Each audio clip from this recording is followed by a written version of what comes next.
at the end of this one, she settles for her unique name, which I thought was kind of cool, which was Sloan. And I was wondering if you guys have ever had any jokes made about your name.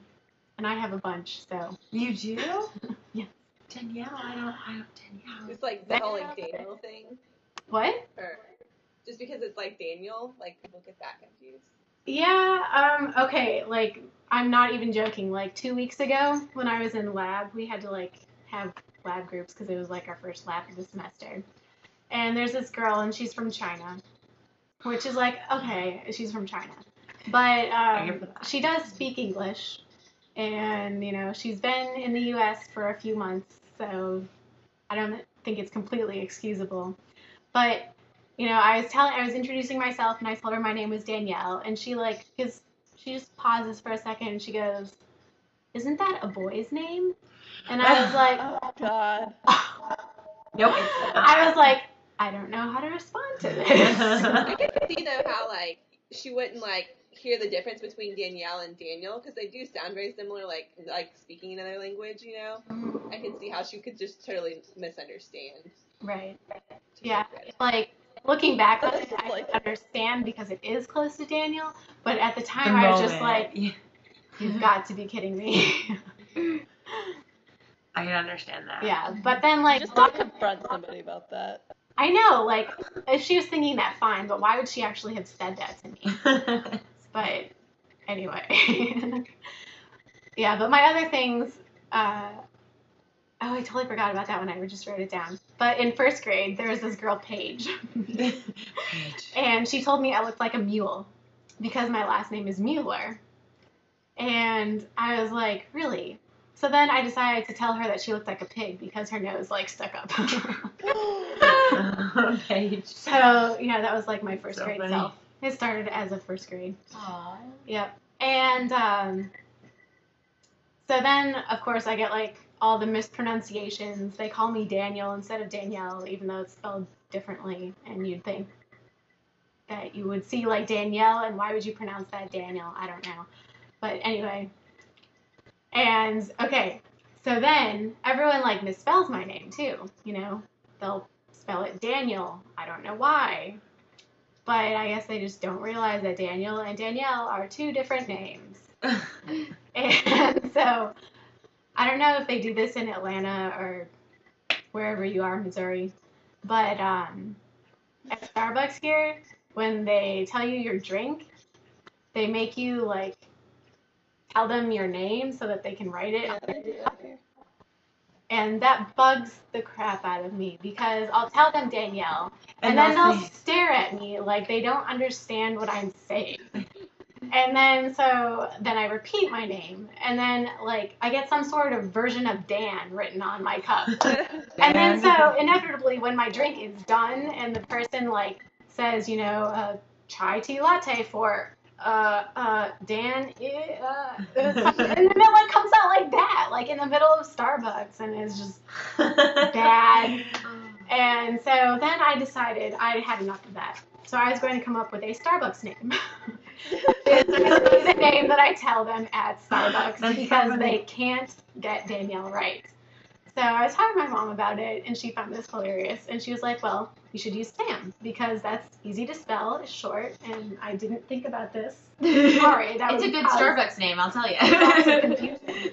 But, so I was like, okay, great, this is good. And so the first time I use it, you know, there's no problem or anything, and then I realized that my barista's name is Sam, and it was like this really hot guy, and he was like, you know, that drink the for... colorful one? Yeah.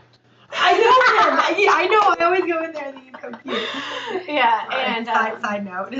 So, his name is Sam, and he was like, Sam? Like, he thought it was weird that my name was Sam and I was a girl, so... Clearly that one backfired, so then I moved on to Kate. Because, you know, Kate is short, easy to spell, everyone knows how to pronounce it. But no, the time that I used that one, they couldn't understand what I was saying. I had to say Kate like 5 times. She was like, what? I was like, Kate. what? Paint? And it was just ridiculous. So that one backfired too. So my mom suggested that I should go by Roxy. I don't know. And I was Like your stripper name. oh, no. That sounds And I was like, yeah, Mom, you can be like Star and I can be Roxy. Because my mom's name is Lynette, and of course, they can't get that one right at Starbucks either. So we're just like destined to have bad Starbucks names. So I haven't tried out Roxy. I'm a little nervous. Don't try out Roxy. I think I'm gonna think of a different one. We Roxanne. Ooh. Yeah. But that would get complicated to spell and stuff, probably. It's a song by the Police. I had problems with my names because everyone else is named Emily in the world, and for like the past 20 years, it's been the number one name, and I don't know. I just would, now that I'm older, I'm like, oh, I wish I'd have like a different name. Like, I think Sloan is cool. Like, whose name's Sloan, In grade school, I was known as Emily M because I had to go by my last name, Because there were so many of them. There were like 5 Emilys in my class. Oh, and I thought it was super cool. At the end of that one, she goes, when she was like contemplating other names, she was like, could I have been a Danielle? I think so. And I was like, yes! So I thought that was pretty cool. That was funny when she met the girl with the lisp and her name was Sloan.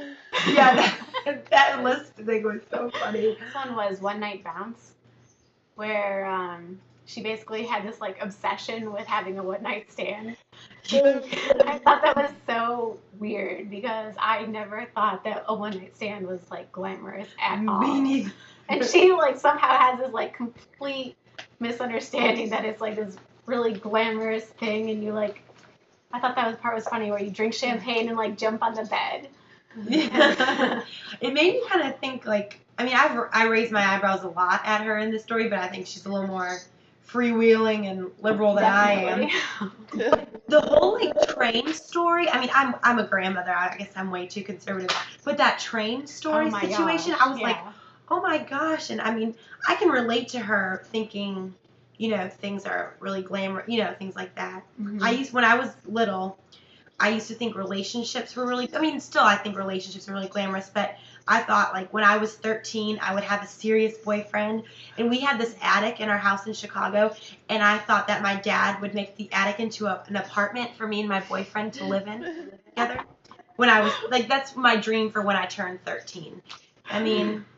That definitely didn't happen. That's But hilarious. So I think that a lot of young girls, though, have that exact same misconception now, though. Especially more, like, I don't know, girls like your sister's age. Not that, like, Katie has it, because I don't know if she does or not. But I babysit, and I'm not going to name names, but there are these girls that they're like, they'll ask me how old I am. I'm like, 22. And they'll be like, I'm going to be married by the time I'm 22. Why don't you have a boyfriend? I'm not getting married till I'm 30. Judgmental. And they're like, very into the whole I agree. Every time I babysit relationships. for girls around that age, and they're like, oh, you're in college, the first thing is, do you have a boyfriend? Yep. Always. And I think it that bugs the crap out of me. I feel like kind of like there's this idea that there's like this natural progression where it's kind of like you like go to college and then you meet someone you're gonna marry and then you get married, and like it's just kind of like something like little girls have stuck in their heads. Yeah. And like I don't know, I feel like they're not old enough to really understand how it works too. Yeah. I don't know. I guess Even though it is really annoying.